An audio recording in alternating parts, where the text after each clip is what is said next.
La mission aux États-Unis, c'est un projet de Naval Québec sur lequel ils travaillent depuis au moins 1 an. À l'idée qu'en fait, il y a un contexte similaire qui se passe tant au Canada qu'aux États-Unis, c'est-à-dire que les deux pays ont réalisé qu'il y avait un sous-investissement majeur dans le domaine de la construction navale. Il faut savoir que pendant qu'en Amérique, j'inclus le Canada et les États-Unis, on produit un navire, mais la Chine en produit 4. Donc, là, c'est de dire qu'il faut se réapproprier la force industrielle. Donc, il y a les deux gouvernements, le gouvernement américain et le gouvernement canadien, par la Stratégie nationale de construction navale, ont lancé des initiatives pour construire des nouveaux bateaux, des nouveaux marines, des sous-marins dans ce domaine-là. Donc, d'aller voir ce qui se passe au sud, d'aller voir comment ça se passe, comment c'est implanté, d'aller voir les chantiers, d'aller voir les acteurs. C'est important de le faire pour être capable de tisser des liens avec eux, voir s'il y a des liens potentiels, puis apprendre à travers tout ça. Dans les objectifs qu'on s'est fixés, bien sûr, c'est d'être en contact avec des gens influents du milieu. Ça, c'était le premier objectif. Le deuxième, c'est apprendre comment vivent les écosystèmes de construction navale, c'est-à-dire le chantier, les chaînes d'approvisionnement, ça, il fallait le faire. Et ensuite, c'était de faire de la représentation pour notre région, pour le Québec. S'il y a des intérêts, est-ce que les Américains peuvent venir acheter des produits chez nous? Ça, c'était les objectifs qu'on s'était fixés. Nous estimons qu'ils seront atteints pour la plupart. C'est-à-dire que nous avons rencontré des gens du milieu, on a rencontré des gens de différents chantiers, que ce soit General Dynamics, on a rencontré des petits chantiers comme, par exemple, on a rencontré Senesco au Rhode Island, on a rencontré Blonde Boats encore au Rhode Island, on a rencontré GMD Shipyard à New York, on a rencontré plein de petits chantiers, mais aussi les gros comme General Dynamics et aussi Hanwha Shipyard, qui est un fournisseur, en fait un grand chantier sud-coréen qui construit des sous-marins et qui sont basés aujourd'hui à Philadelphie. Donc, on a rencontré ces gens-là. On a rencontré aussi les agences de développement économique de chacun des États qu'on a visités. Donc, ceux du Maine, ceux du New Hampshire, ceux du Rhode Island, ceux de la ville de New York, de la ville de Philadelphie. Et on a rencontré aussi l'ambassade canadienne à Washington. C'est une rencontre extrêmement importante. Donc, c'est sûr que pour nous, on a fait énormément de contacts là-dedans, mais on a aussi fait des contacts avec les gens qui font partie de la mission. Ceux qui ont fait partie de la mission, bien évidemment, il y a plusieurs entreprises québécoises qui sont là, des entreprises ontariennes aussi qui se sont joints à notre mission, les agents de développement des villes avec lesquels on a une entente, Sorel, Tracy, Lévis, Saguenay, on fait partie d'une entente sur le développement naval, donc on a travaillé ensemble pendant la mission. Mais on a également, s'est joints pendant la mission, des gens de la délégation du Québec en Nouvelle-Angleterre, ensuite de la délégation du Québec à New York, qui nous ont accompagnés et qu'ils ont vu, parce qu'à chaque fois qu'on allait à quelque part, on faisait une présentation de la ville de Sorel-Tracy. Donc, ils ont vu ce qu'on avait à offrir, ils ont vu le potentiel, ils ont vu le dynamisme de la région. Donc, tout ça, ça fait en sorte qu'on est atteint. De savoir, est-ce qu'il y a une entreprise américaine qui va venir s'établir ici? On ne saura pas bientôt, j'en ai aucune idée. Ce qu'on a vu, c'est que ce sont des environnements qui sont très similaires à ce qu'on retrouve au Canada.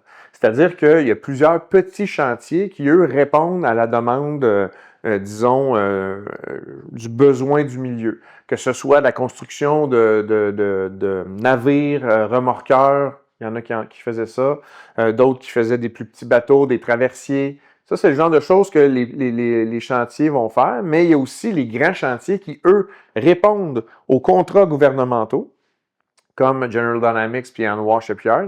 Ça ressemble beaucoup à ce qu'on a ici au Québec. On a le Groupe Océan opère des chantiers ici au Québec qui répondent à des besoins locaux. Le chantier de Forillon à Gaspésie fait la même chose, mais on a le chantier d'Évis qui, lui, répond aux besoins gouvernementaux. Donc, on constate le même genre d'écosystème. Mais à chaque endroit qu'on a été, l'écosystème est bien nourri par une chaîne d'approvisionnement, des entreprises qui font affaire avec ces chantiers-là, un peu comme ici on a au Québec, un peu comme nous, on veut que nos entreprises s'inscrivent dans les chaînes d'approvisionnement.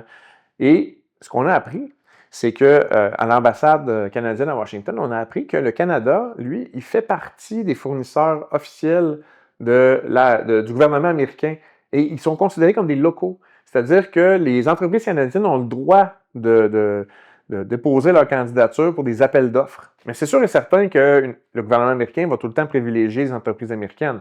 Mais il faut savoir qu'est-ce que nous, on a à offrir de plus.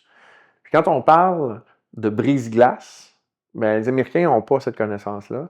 Donc, toute l'infrastructure, toute la construction d'un brise-glace, les Américains en ont besoin. Donc, c'est là que les entreprises canadiennes peuvent tirer profit du marché américain.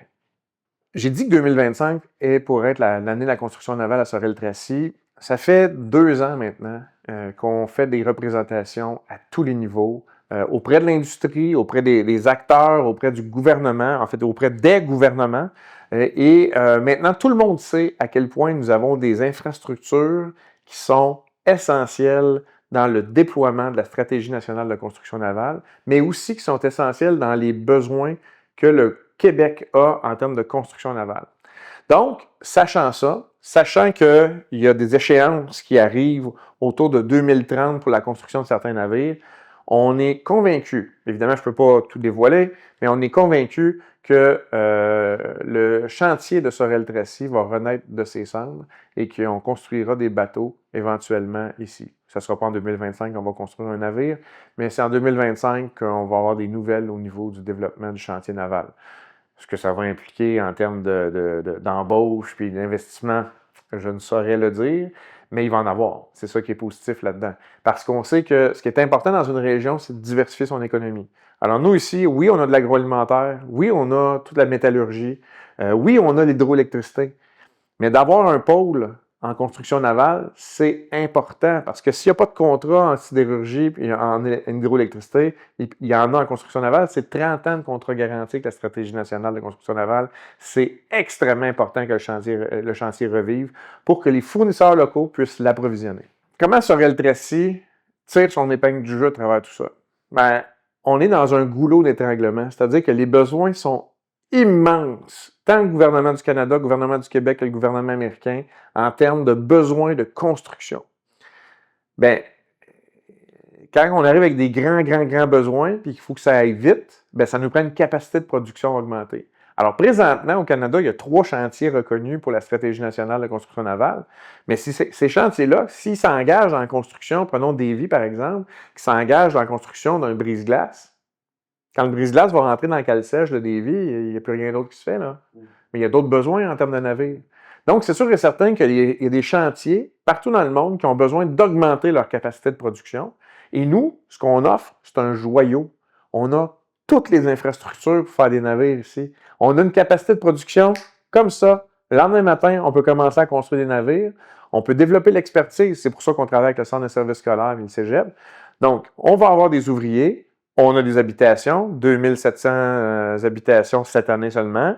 Donc, on a tout ce qu'il faut pour amener un écosystème très productif dans la construction navale. Honnêtement, ça serait fou de ne pas se lancer là-dedans.